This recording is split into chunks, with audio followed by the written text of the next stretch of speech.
찬양함으로 하나님 앞에 새벽 예배 드리겠습니다.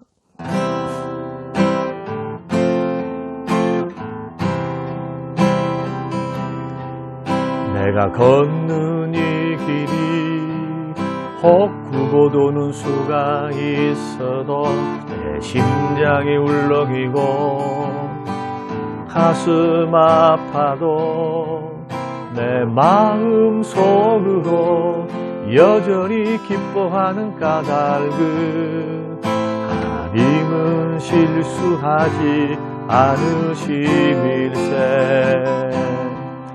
내가 세운 계획이 혹 빗나갈지 모르면 나의 희망 덧없이 쓰러질 수 있지만 나 여전히 인도하시는 주님을 신뢰하는 까닭은 주께서 내가 가야 할 길을 잘 아심일세. 어두운 밤 어둠이 깊어 날이 다시는 밝지 않을 것 같아 보여도 내 신앙 부여잡고 주님께 모든 것 맡기리니 하나님을 내가 믿음일세.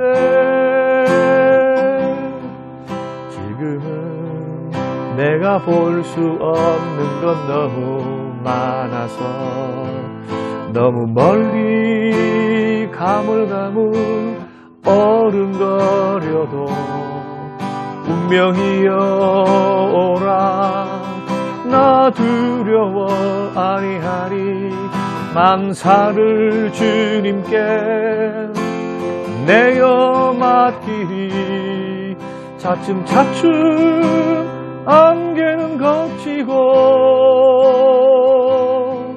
하나님 지으신 빛이 뚜렷이 보이라. 가는 길이 온통 어둡게만 보여도 하나님은 실수하지 않으신다네. 차츰차츰 안개는 걷히고 하나님 지으신 빛이 뚜렷이 보이리라. 가는 길이 온통 어둡게만 보여도 하나님은 실수하지 않으신다네.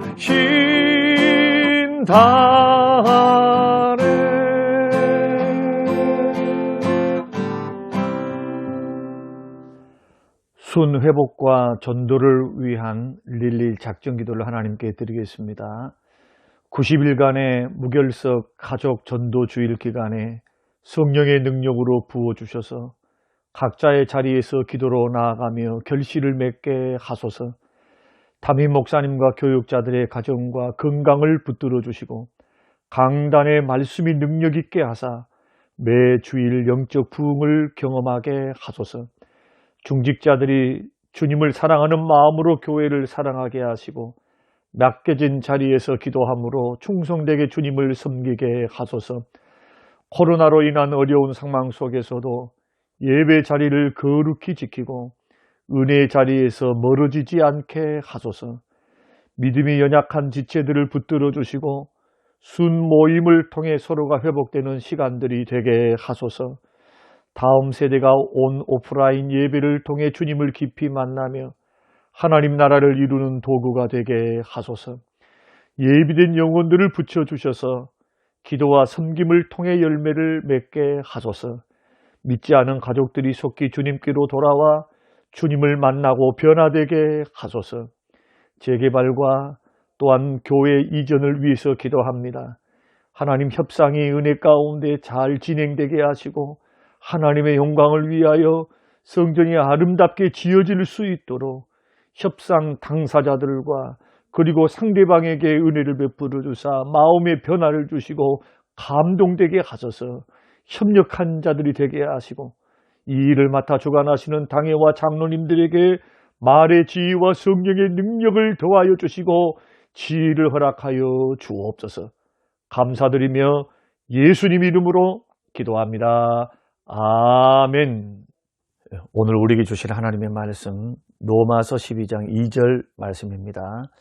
너희는 이 세대를 본받지 말고 오직 마음을 새롭게 함으로 변화를 받아 하나님의 선하시고 기뻐하시고 온전하신 뜻이 무엇인지 분별하도록 하라. 아멘. 아버지 하나님, 거룩한 주일을 은혜 안에 보내게 하시고 또 일주일을 시작하는 첫 시간 마음을 모두고 정성을 모두고 하나님 앞에 예배합니다. 이 예배를 받아주옵소서. 깨닫는 은혜 주셔서 마음이 더 건강하게 하시고 마음에 은혜 넘치게 하시고 늘 성령님께서 주장하시고 말씀이 주장하시는 신령한 하나님의 사람들 다 되도록 하나님 깨닫는 은혜 더해 주옵소서. 예수님 이름으로 기도합니다. 아멘. 저는 지나간 시간에 고쳐야 할 우리의 마음 두 번째 시간에 이 말씀을 함께 나누면서 은혜를 받으려고 합니다. 우리는 지난 시간에 병든 마음의 증상이 뭐냐? 마음이 하나님으로부터 점점 떠나서 사람과 환경을 의지하고 자기의 믿고 힘으로 삼는다. 그리고 마음이 죄로 새겨지기 시작한다. 또 마음이 거짓되기 시작한다. 이렇게 되면은 불신자하고 별반 다를 것이 없겠죠. 예수 믿는 믿음이 분명하고 고백은 분명해도 영적 성숙과는 거리가 먼 영적 어린아이, 육신적인 그리스도인으로 살아가기에 딱 안성맞춤인 상태가 바로 이런 상태거든요. 그래서 내 안에 분명히 예수님을 믿음으로 구원을 받았고 성령을 통해서 거듭나서 내가 새롭게 태어났고 새 마음을 얻어서 분명히 말씀이 새겨져 있고 그리고 구원도 확실하고 하나님 자녀 되었음에도 불구하고 내가 죄된 길, 성령의 소욕을 따르지 않고 육신의 정욕대로 자꾸 지는 신앙생활을 하게 되고 마음이 자꾸 세상 것에 또한 돈의 유혹에 그리고 다른 잡다한 유혹에 넘어지게 되면 우리는 이런 병든 마음의 증상이 우리 안에 나타난다. 마치 불신자와 같은 상태가 된다. 이것을 살폈습니다. 그리고 오늘 네 번째는 병든 마음의 네 번째 특징이 바로 교만하게 됩니다. 에스겔 28장 2절 인자야 너는 두로왕에게 이르기를 주 여호와께서 이같이 말씀하시되 내 마음이 교만하여 말하기를 나는 신이라 내가 하나님의 자리 곧 바다 가운데에 앉아 있다 하도다. 내 마음이 하나님 마음 같은 채 할지라도 너는 사람이요 신이 아니거늘. 자, 교만한 마음이 하나님 마음 같다 같은 채 하는 거. 교만하여 마음이 하나님 마음 같은 채 하는 거.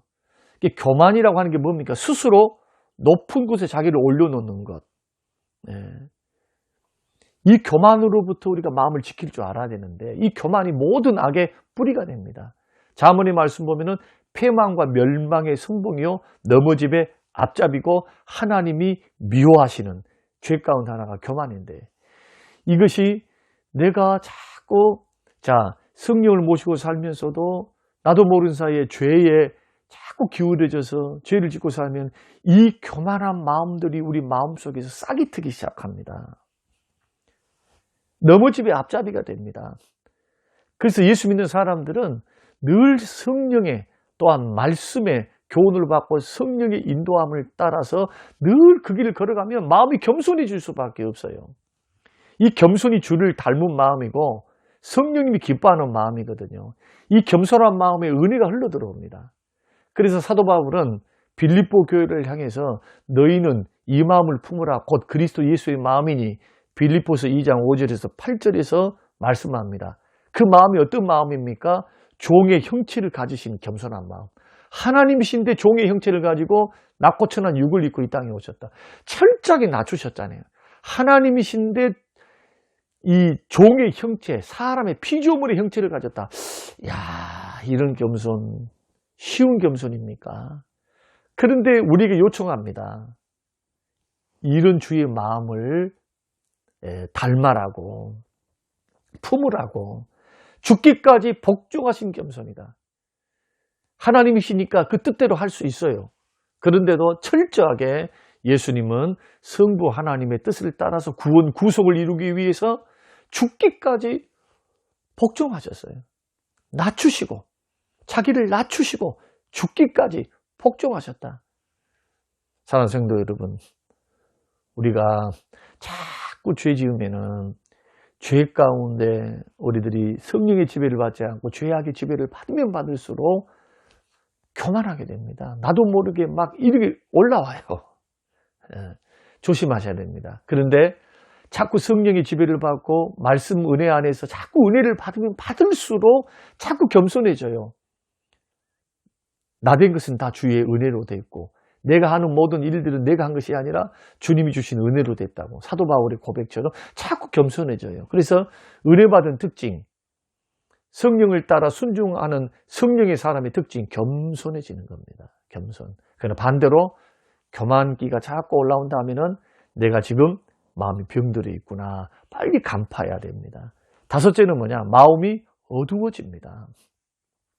로마서 1장 21절과 22절.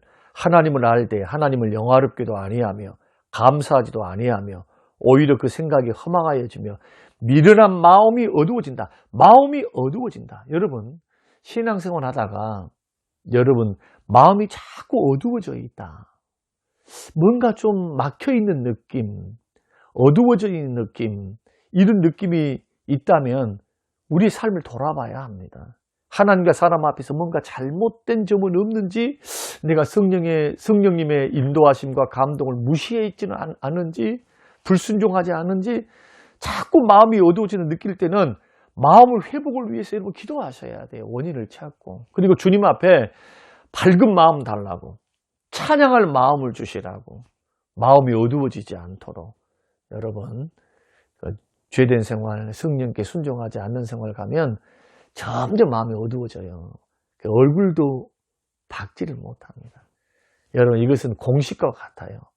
그러니까 이런 부분들을 여러분 잘 점검해서 혹시라도 나는 병든 마음이 아닌지, 심령은 아닌지 살펴볼 필요가 있습니다. 여섯째는 마음으로 회개하지 않습니다. 병들면. 로마서 2장 5절, 다만 내 고집과 회개하지 않는 마음을 따라 진노의 날 곧 하나님의 의로우신 심판이 나타나는 그날에 이 말 진노를 내게 쌓는다. 자, 우리 하나님께서 우리에 대해서 오래 참으시죠. 예수 믿고 구원받고 성령이 내 안에 계셔도 우리는 허물과 죄 가운데 살 수 있어요. 넘어질 수 있습니다. 넘어질 수 있어요. 또 약하니까 실수로 범죄할 수 있어요. 고의로 지을 수도 있고.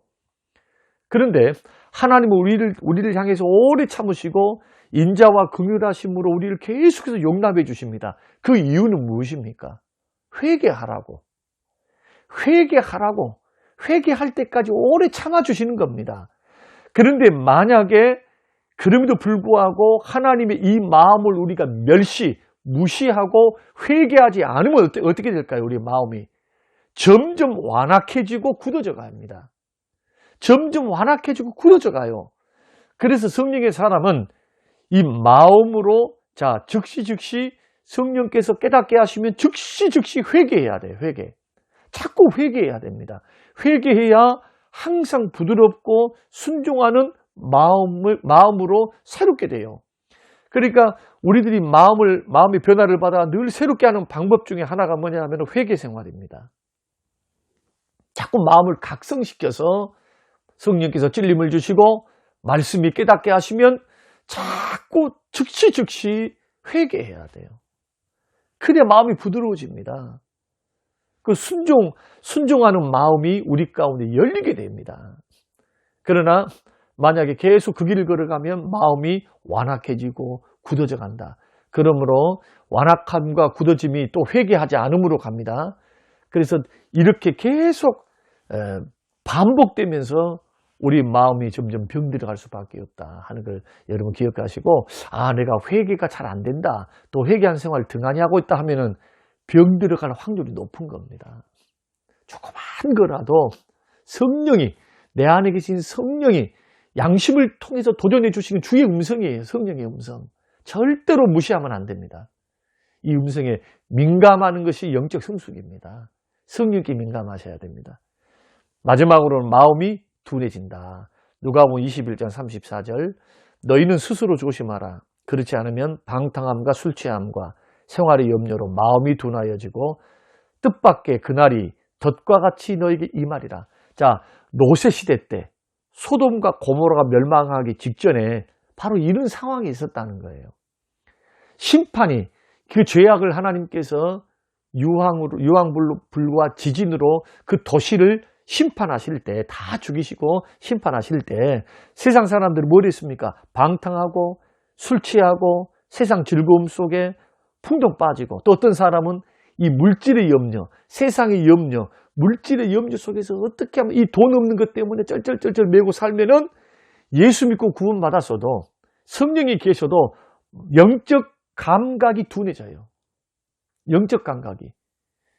멸망이 코앞에 다가와 있고 하나님의 심판이 코앞에 다가와 있어도 그것이 심각함을 느끼지 못합니다. 왜냐하면 먹고 사는 문제 때문에 마음이 둔해지니까. 여러분, 이 물질 때문에 근심하고 염려하면은 죄리의 유혹 때문에 마음의 염려로 자꾸 하나님의 것, 하나님의 말씀, 또 시대를 분별하지 못하고 하나님의 음성을 분별하지 못합니다. 마음이 둔해서. 롯의 아내를 보십시오. 탈출을 했습니다. 은혜 가운데. 그러나 소활성까지 뛰어가다가 뒤를 돌아보죠. 뒤를 돌아봐서 죽었습니다. 소금 기둥이 돼서. 하나님이 그렇게 즉길 처단하셨습니다. 그런데 롯의 처가 왜 뒤돌아보았을까요? 세상에 대한 미련이죠. 물질에 그 마음이 얽매여 있었기 때문에, 구원보다도 하나님의 심판의 메시지보다도 하나님 말씀보다도 먹고 살고 누리고 즐기고 사는 이 세상 물질에 얽매여 있으니까 마음이 둔해져요. 둔해지니까 하나님의 말씀이 크게 안 들리는 겁니다. 물질에 집착하는 그러한 우리들에게 이 말씀은 엄청난 큰 경종이 됩니다. 이게 병든 마음입니다. 그래서 누가복음 17장 31절과 32절에서 주님은 마음이 둔해져 있는 마지막 때를 사는 우리 그리스도인들에게 하나님 뭐라고 우리 주님이 경종하시느냐. 그날의 환난의 날입니다. 만일 사람이 지붕 위에 있고 그의 세간이 그 집안에 있으면 그것을 가지러 내려가지 말 것이요 밭에 있는 자도 그와 같이 뒤로 돌이키지 말고 말지니라. 롯의 처를 기억하라.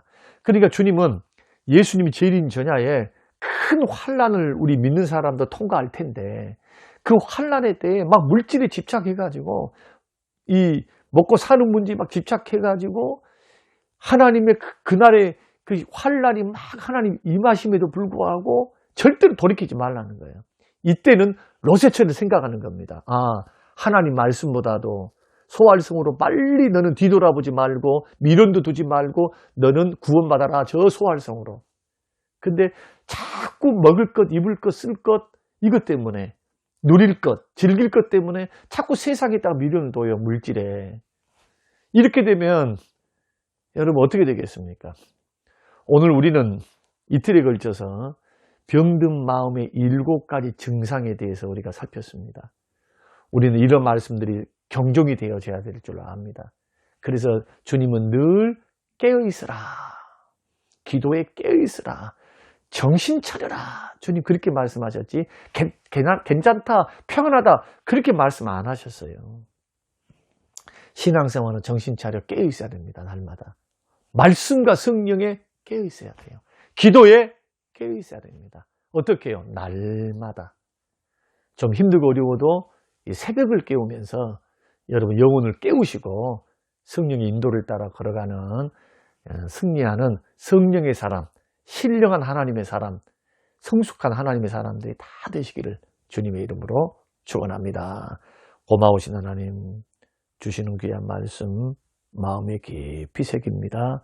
하나님 영광 받아 주옵소서. 감사드리며 예수님 이름으로 기도합니다. 아멘. 지금은 부활이요 생명 되신 우리 주 예수 그리스도의 은혜와 아버지 하나님의 살아계심과 성령님의 충만 교통 위로하심이 영원토록 함께 계실지어다. 아멘.